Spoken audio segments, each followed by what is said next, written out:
Welcome to another edition of MicroPats with me, Jake Donnelly. If this is your first time tuning in to MicroPats, well, as always, thank you for doing so, but a quick explanation of what it is I like to do. I like to take one play and usually one play only and use it as well, a microcosm for how the game went for the Patriots as a whole. This is going to be the Week 17 breakdown of MicroPats. Yes, that's right, we have made it all the way through the regular season. And for the final regular season game, the game where leading up to it, everybody was panicking about Tom Brady, panicking about the passing offense. After a game in which the Patriots ran for 265 yards, really, it was 263, but I tend not to count the kneel downs at the end of the game by Brian Hoyer. But everybody, Chicken Little, the sky is falling, Tom Brady, oh, he can't throw. Ooh, Julian Edelman, ooh, he can't catch. So what happened? Yeah, Brady goes 24 for 33 in the game, 4 touchdowns, no interceptions, 250 yards. He hits 7 different receivers with 4 different receivers catching touchdown passes, including Julian Edelman. Julian Edelman was the leading receiver for the Patriots in this Week 17 game against the New York Jets. And hey, even Rob Gronkowski looked pretty good in this one. So, what are we going to do for the Week 17 MicroPats? We are actually going to take 2 different plays because, quite frankly, it's really the same play. And the thing that I was going to do in this one, because I have a ton of work around New Year's, I was just going to take every single one of Tom Brady's passes from this game and use fast forward and just show you how good his arm was and show you how good his footwork was. But there were 2 plays almost bookending the first and second quarters that really shows you and shows everybody that was doubting the effectiveness of Tom Brady. Yeah, he is far from done. Mr. Tom Brady, Mr. Gisele Bundchen is not, in fact, dead. So, all right. Let's roll the tape. We'll see the first play here. Edelman, he's at the top of the screen. You'll see Philip Dorsett go in motion. And Edelman, boom, an absolute rocket from Brady, 20-plus yards right where it needs to be. So we're going to slow things down here. That's Philip Dorsett going in motion. Notice no one follows Dorsett. So the Patriots and Tom Brady know that this is going to be zone coverage. What it's actually is a man zone because Buster Screen, number 41 there for the Jets, he is just going to drop into a zone, whereas the cornerback that is circled on the Jets, he is going to have Edelman in man-to-man coverage, essentially. Edelman is the red circle right now, the only guy in the sunlight, actually, in the formation. So as we roll the play, Dorsett, he is going to come down in motion. It's a play action because the Patriots came out running. That was also a very important part of the game plan for the Patriots. So you see Screen, he's in that yellow box there, just playing a zone, and Edelman is going to run an extended dig. And this is a great pocket, by the way, from the Patriots as well. And that was also something that was easy to know in the game yesterday. Boom, a rocket there from Brady. Look, that's at the 43-yard line. Brady launches this at the 19. So that's 24 yards in the air on an absolute rope from Brady. Back foot, boom, fires it. That is shoulder high, 24 yards in an instant from Brady. And CBS is going to show you a perfect view of this. Bam! That ball couldn't be anywhere else. Otherwise, it's going to be incomplete. But where does Brady throw it? He throws it on the front shoulder away from the cornerback, the only place where Julian Edelman could make the catch. Maybe a little bit lower would have been better because Edelman diving to the ground, but this is a much easier catch for Edelman, and it's because Brady puts it in an unbelievably perfect spot.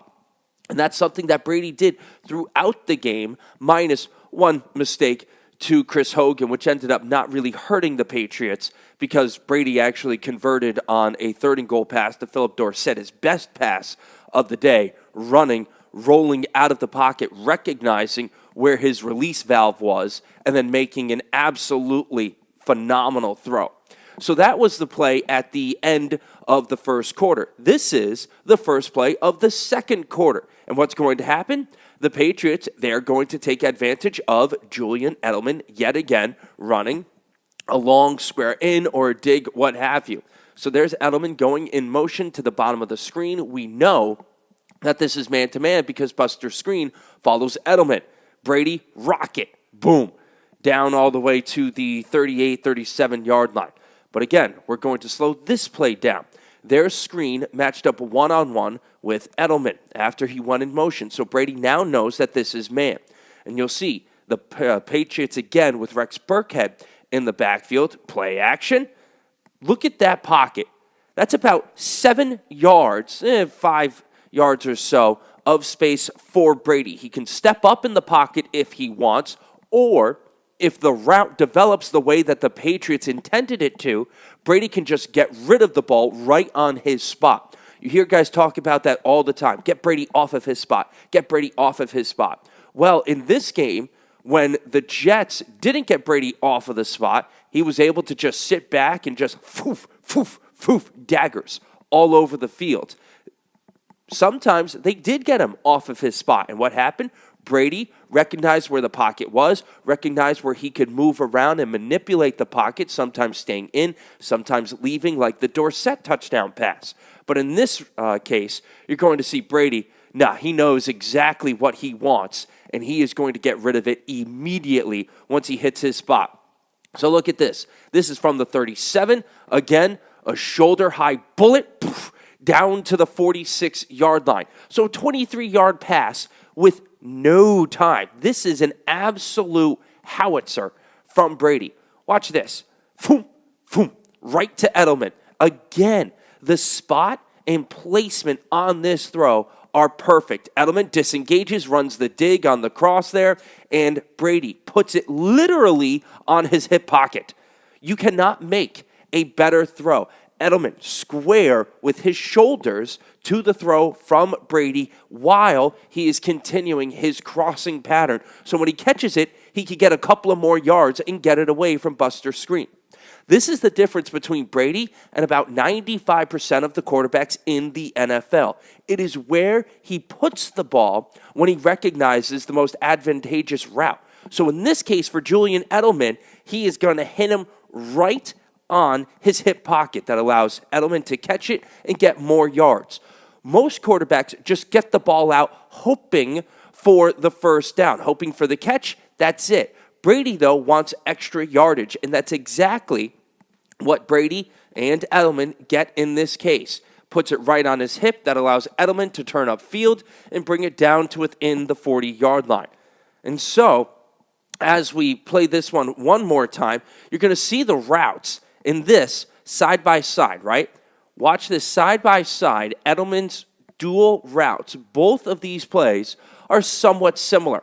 He's matched up relatively on a corner. On the left, it's the second play at the beginning of the second quarter. On the right, it's the first play towards the end of the first quarter. One is man on man.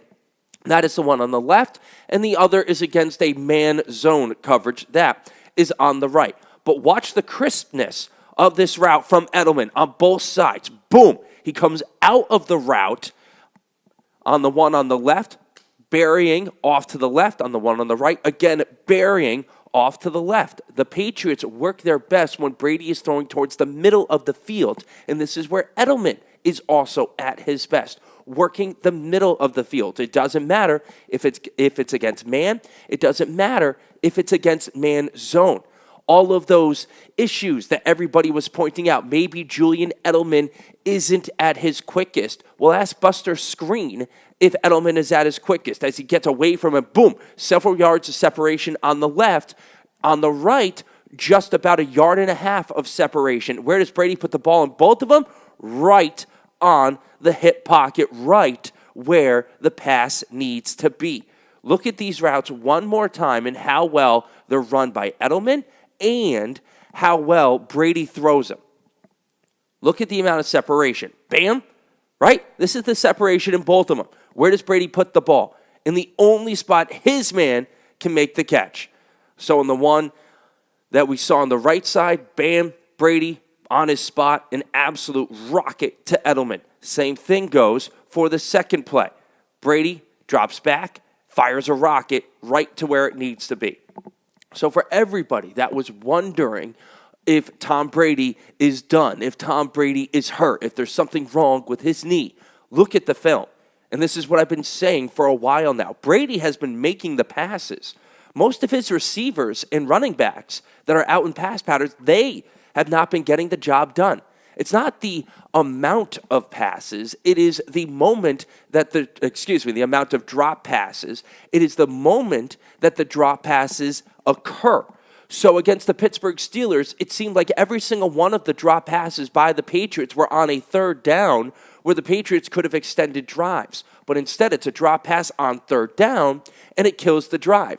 Same thing happened in this game on the first drive. James White, one of the most sure-handed receivers on the Patriots. Despite the fact that he's a running back, he's been Brady's favorite target this season. So what ends up happening is that on the very first drive, when it was looking good, when the Patriots were running the ball with some success against the Jets, it's a third down. Patriots and Tom Brady come up with a little square in for James White, but it goes right through his hands, and the Patriots have to punt.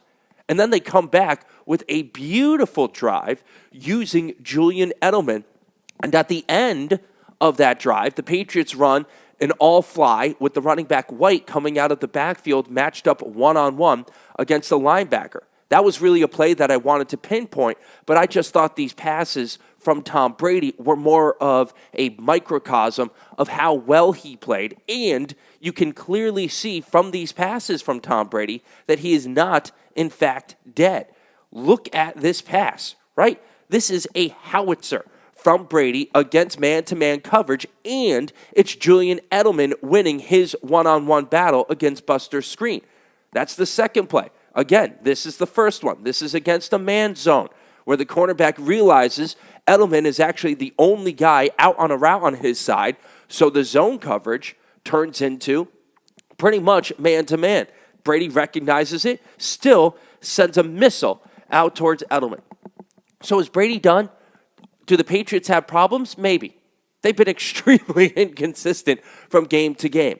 But the hill that I was going to die on, because I've watched every game, because I've seen the film, is that Brady, for all of the quote-unquote issues that the Patriots have had this year, he still looks really good. His arm still has a ton of Chinese mustard in it. And it's because of plays like this one and the play like the one that started the second quarter. Brady is putting the ball exactly where he wants it, more so than mostly any other QB in the game, especially when the Patriots' offensive line is giving him time.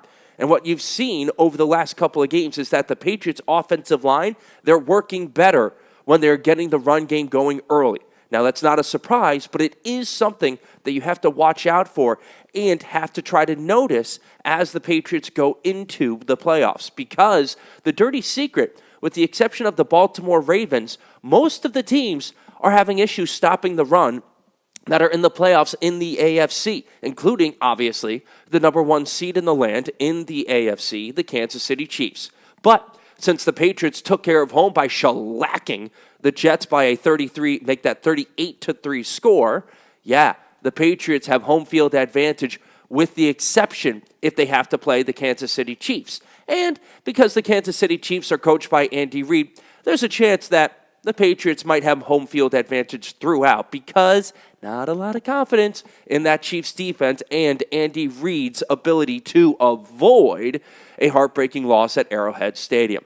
Well, that does it for the regular season. We do not yet know who the Patriots' opponent is going to be in the divisional round, but as Bill Belichick is very fond of saying, because the Patriots won in Week 17 and secured the number 2 seed, the Patriots have already won their wild card game weekend. It's just they don't play anybody, but they have won that weekend already and will play in the divisional round. That game will be on Sunday.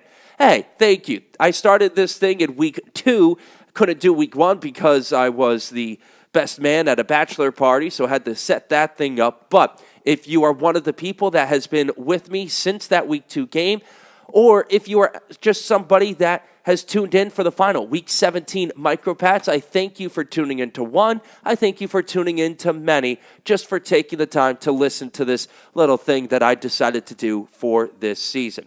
But that does it for the regular season of MicroPats. We will be back in 2 weeks with a MicroPats from the divisional round game. Will we be talking about a great win for the Patriots and looking forward to an AFC Championship game? Or will it be a post-mortem and the Patriots lose the divisional round game at home? I hope it's the former and not the latter. Either way, see you in a couple of weeks, and as always, go Pats.